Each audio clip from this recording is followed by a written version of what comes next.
કેમ છે બધાને મજામાં જોશો કારણ કે આપણા બ્લોગ જોતા હોય મજામાં જ હોય છે. જસ્ટ હમણાં એક બ્લોગ પતાવ્યો હશે અને તમે લગભગ જોયો હશે અને બીજો બ્લોગ પાછો અહીંથી ચાલુ કરી દીધો છે. અમે અત્યારે છીએ ભૈડા ડુંગરે બરાબર ખોડિયાર માતાજીના મંદિરે આવ્યા હતા અને તમે લોકેશન જો યાર, વાહ ભાઈ વાહ. અને બસ હમણાં જમવાનું પતાવ્યું છે. આપણે જઈમાં છીએ અહીંયા, આપણી ગાડી અહીંયા પડી છે અને આપણે અર્જુનભાઈ તો જો લંબાવી. વાહ ભાઈ વાહ, વાહ ભાઈ વાહ. અને અહીંયા છે ને ભાઈ ઓલું ડંગણા ને બધું એવું ખાયણું છે. તો અહીંથી આપણે છે ને ડાયરેક્ટ હવે જવાનું છે કિલેશ્વર બરાબર. તો વ્લોગની અંદર કન્ટિન્યુ રહેજો, બહુ મજા આવવાની છે અને હજી તો પિક્ચર બાકી છે.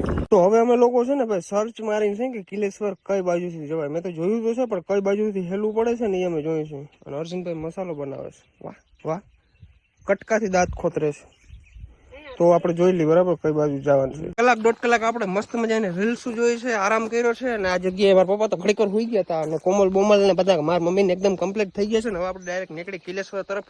હવે અમે કન્ફ્યુઝ છે કે આ ભાણવડ બાજુ જવું કે રાણાવાવ બાજુ જવું. તો રાણાવાવ બાજુથી આપણે કોઈ ગયા નથી એટલે એ રસ્તાનો જરાક આમ જોઈ કેવો છે, મજા આવે એવો. તો ફટાફટ નીકળી ફટાફટ. હાલો બેહો બેહો બેહો. તમને દેખાય છે ને સિમેન્ટની ફેક્ટરી છે બરાબર, સિમેન્ટની કંપની છે અને આ આદિત્ય ગામ છે ને, આ ગામની અંદર તમને ખટારા સિવાય કઈ વસ્તુ જોવાની જોડે. ઘરે ઘરે બે ચાર ખટારા, કારણ કે એના જ ખટારા કંપનીની અંદર વધારે પડતા હાલે. ખટારા રોગા ખટારા, બાકી ખટારા સિવાય તમને કઈ વસ્તુ જોવા ના જડો. આ ગામમાં આવો ને એટલે લગભગ એમ થાય ગુજરાત, આખા ગુજરાતના ખટારા અહીંયા ભેળા થયા કામ એવું લાગે. ખટારા રોગા ખટારા, ખટારા રોગા ખટારા. મારા પપ્પાને એમ થાય છે કે હું ગાડીમાં ઉતરી જાઉં, ખટારો લઈને નીકળી જાઉં, એવું થાય. વાહ ભાઈ વાહ.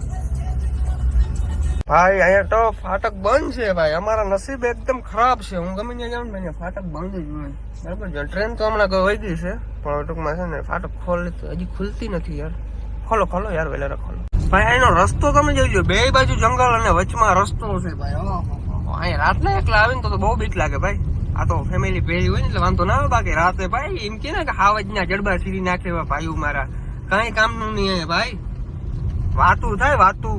મારા પપ્પા છે ને મસાલા લેવા ગયા છે ને ગાડીની અંદર રેન્જ કેટલી છે ખબર છે? 155 કિલોમીટર ની છે. પણ અહીં આજુબાજુ લગભગ ક્યાં પેટ્રોલ પંપ છે નહીં. તો બધું લોચે ચડ્યું છે, જે અંદર જવાના છે પછી ત્યાં પાછા આવવાના છે. જોવે કે પેટ્રોલ પંપ તો ગોતવાનો થશે યાર, નકર બધું હેરાન થઈ જવાના છે. અર્જુનભાઈ જો મસાલા લે છે આમાં.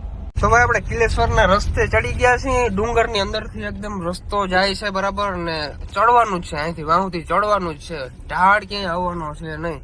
હજી તો અમે શરૂઆત કરી છે. અહીંથી લગભગ 9-9.5 કિલોમીટર જેવું થાય છે. તો ત્યાં જાય પછી ખબર પડે કે શું છે શું નથી. ગાડી છે ને ધીમે ધીમે જ આંકવાની થાય, આમાં વધારે હાલેમ જ નથી કારણ કે એકદમ નબળો રસ્તો છે ભાઈ. અહીંયા છે ને નેહડા બનાવેલા છે અંદર, જો હજી ઘણા લોકો હજી અહીંયા રહે છે. આવું બધું જોઈ ને એટલે આપણે મજા આવે.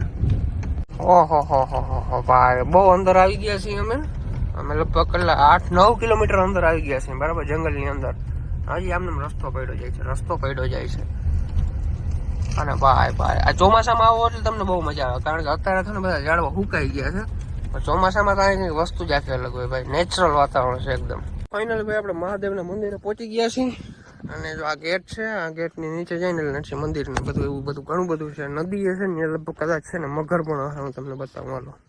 ભાઈ આપણે તો વિચાર થાય કે એવડા ડુંગરની ઉપર આવું બધું બનાવેલ, આ બધી વસ્તુ લેવા કેમ હશે અહીંયા, એ વિચાર કરી લઈને તો આપણું માઇન્ડ એકદમ આ બધું ભાઈ એક વસ્તુ આખી અલગ જ છે.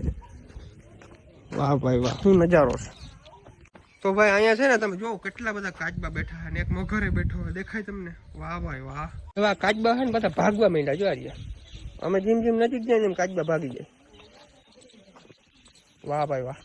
સામે જો મગર બેઠો, મગર. કાચબા બહુ છે ભાઈ, બહુ વિશાળ સંખ્યામાં કાચબા. મગર તો આરામથી બેઠો.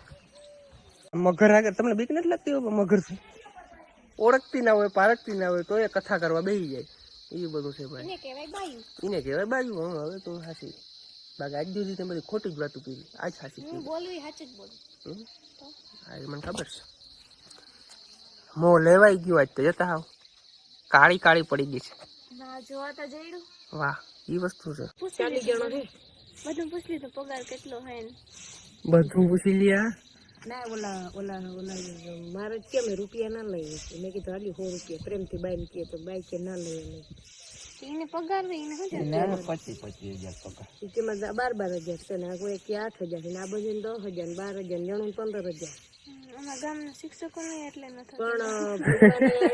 ભગવાને સ્થાપન કર્યું બધું મેં ઇતિહાસ કોમલ કે અમારા ગામના શિક્ષકો ને એટલો પગાર નથી 6,000 માં 7,000 માં એમની યુપી બિહાર થી વાંગા ભણાવવા આવે એટલે કૃષ્ણ ભગવાને રક્ષા સ્થાપન કર્યું છે શિવનું વાહ વાહ સ્થાપન છે ચાલો જાવું નથી થાય કે નથી ભાગશાળી હોય આવી ગઈ તઈ મને વાંખી વાળતી છે ને તઈ મને આમ એકદમ આંખમાં પાણી આવી ગયા એમ કે મેં કીધું જગ્યા ઉપર બોટલ ભર્યો ને આંખમાં પાણી આવ્યા તમને કહું આપણે જગ્યા ઉપર નક્કી કર્યું નદી ભરાઈ ગઈ અડધી પૂરી નક્કી કર્યું તો જગ્યા ઉપર જવાનું પણ એ ભાગમાં હોય ને તો આપણે જગ્યા નક્કી થઈ જાય તાત્કાલિક વાહ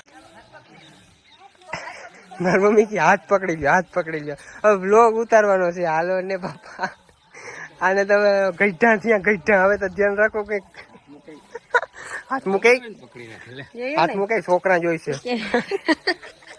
હરામ નંબરે કઈ અમારો કામ વાકામાં ભાઈ તમે કમેન્ટ કરજો હવે આપણી ગાડી તરી થઈ ગઈ છે તો અહીંયા પેલા ડીઝલ બીજલ પાઈ લી કારણ કે અમે તો સવારના શેરડીનો રસ પીએ છીએ પણ આ ગાડી આપણી એમને મજી રખડે છે એને પાવું પડે એને પાઈ લી કિલેશ્વરથી નીકળી ગયા છીએ અને ગાડીની અંદર ડીઝલ પણ નખાવી લીધું છે ને હવે ક્યાંક છે ને શેરડીનો રસ કેવું કે આગળ જઈને પી કારણ ભૂખ બહુ લાગી ગઈ છે અને ભાઈ ત્યાં એક વસ્તુ એક અમને જાણવા જેવી મળી કે ત્યાં છે ને એટલા 25 થી 30 નેહડા છે બરાબર નેહડાના છોકરા બધા છે ને ભાઈ ભણવામાં બહુ લાચાર છે હાલી હાલીને જવું પડે ને હાલી હાલીને આવવું પડે ને શિક્ષકો વાંચી એટલે ભલેથી આવે ને એક ડોહીમાં અમને કોઈ ભૂટકા હતા અમને બધી વાત કરતા હતા બહુ અઘરું છે ત્યાંનું જીવન ભાઈ તો ભાઈ મારા પપ્પા એમ કહે છે કે મસ્તીને ગીત વગાડ ગાડીમાં તો હું છે ને એક આઈડિયા મારું જો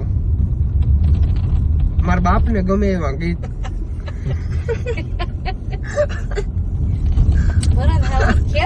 હા બીજું શું કરવું અમને થોડી ખબર પપ્પાને કેવા ગમે હાલે ચા થેન્ક યુ હે થેન્ક યુ ભાઈ મારા પપ્પાએ તો ગાડી બહુ જાજી વાર નહીં કે કેમ પપ્પા ના મેળ આવે ભાઈ મને આવો ના મજા આવે મને બીક લાગે આમાં યાર ફોર વ્હીલર ખટારાના ડ્રાઈવરોને ફોર વ્હીલમાં બીક લાગે એટલે ભાઈ શું કરવું એ મોટા સાધન નાખેલા હોય ને અમે રોડ માથે આંકતા હોય એમ ફોર વ્હીલર વાળાને માથે ચડાવીને આંકતા હોય ને તઈ હવે ખબર પડી એવું અઘરું છે ભાઈ ફોર વ્હીલર અઘરું હે ખટારો હેલો તો પછી યાર એવું કઈ ના હોય ભાઈ હવે સાધન છે ને બધા હાંકતા હોય ને કાંઈ તમે 4 દી હાંકો ને એટલે તમને એમ થાય કે આમાં 4 દી નહીં તાર પપ્પા દી જ નહીં ખટારો તો ઉડતો જાય અને આનું કઈ ગજું થોડું છે કઈ વાંધો નહીં ચાલો ઘરે પહોંચવા આવ્યા છે ફટાફટ ઘરે પહોંચી જાય ભાઈ ઘરે આવ્યા ને ઘરે તો અમારે કૂતરું જોઈ હોય કોમલ વિના કૂતરું એને બોલા એને બધા હેડકા છે અટાણે વાહ ભાઈ વાહ મેળી ઉપર બેઠી હતી ત્યાંથી થોડી અને બધા હેડકા છે જોતા અમ્મા તારા હાટુ લઈ આવ્યો ખાવાનું ભાઈ આજે બીજું સવાર થઈ ગયું છે ને અત્યારે મારે જવું છે દ્વારકાની આ બાજુ ભાટિયા કોરા કારણ કે ન્યાસી બધી પબ્લિક છે ને ચાલીને જાતી હોય છે દ્વારકા બરાબર કારણ કે હોળી હમણાં નજીક આવે છે તો મેં કીધું થોડો જાજુ આપણે પણ સેવાનો લાભ લઈ બરાબર થોડું જાજુ પાણી પાતા આવીએ આપણે કારણ કે રસ્તાની પબ્લિક ક્યાંથી ને ક્યાંથી હાલીને આવતી હોય છે તો પાણી પાવું એટલે મોટામાં મોટો ધર્મ કહેવાય તો આપણે પાણી પાવા જવાનું છે બધાને અને મારા મમ્મી છે સબસ્ક્રાઇબર મળી જશે ફોટો પાડો છો યાર तुम क्या खाता हो બોડી બોડી कैसे बनाई है ऐसा चलो फोटो तो आ भाई चા હે મને સેલ્ફી તમારે આપવાની છે આ ભાઈ ચા ભરી છે 3 નહીં ભાઈ 4 જણા છે આમાં પીએ જો ભોગવે ન કરે અમે દારૂનું વ્યસની હશે તેમાં આવડે પીતા જામ પીવાય આમ જામ બેટી આવી ગઈ છે નીચે આપણે ગાડીની ડેકીની અંદર ભરી લીધી છે ફટાફટ નીકળી કારણ કે અંધારું થઈ જાય મને બીક છે હું જગદીશ અને હેમંતભાઈ આપણે નીકળી ગયા છીએ 3 બરાબર હવે પછી મોડું થઈ જાય